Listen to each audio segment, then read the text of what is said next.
Fl-2023, l-att ta' studenti barranin li attendew korsijiet f'pajjiżna fl-iskejjel il-liċenzjati għat-tagħlim tal-lingwa Ingliża kien jaqbes 78,000, żieda ta' kważi 22,000 fuq l-2022.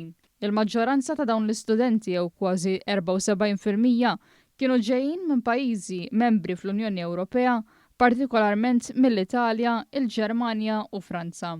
Statistika maħruġa mill-Uffiċċju Nazzjonali tal-Istatistika l-NSO ukoll uriet li kien hemm żieda sinifikanti wkoll fl-att ta' żmien li dawn l-istudenti għattaw fostna b'total ta' aktar minn 270,000 ġimgħa ta' tagħlim. Dan fisser żieda ta' kważi 30,000 ġimgħa fuq l-2022. Il-parti l-kbira tal-istudenti tal-Ingliż kellhom 15-il sena jew inqas, persentaġġ ta' iżjed minn 28% tal-istudenti kollha li ġew għal dawn il-korsijiet. L-istudenti femminili kienu aktar minn dawk maskili u kienu jgħoddu għal kważi 62%.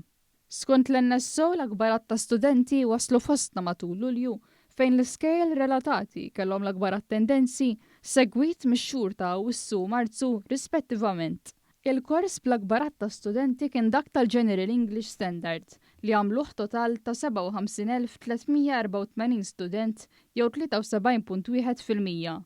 Warajh kien hemm il-korsijiet tal-Intensive English li għamluhom 16.5% tal-istudenti kollha.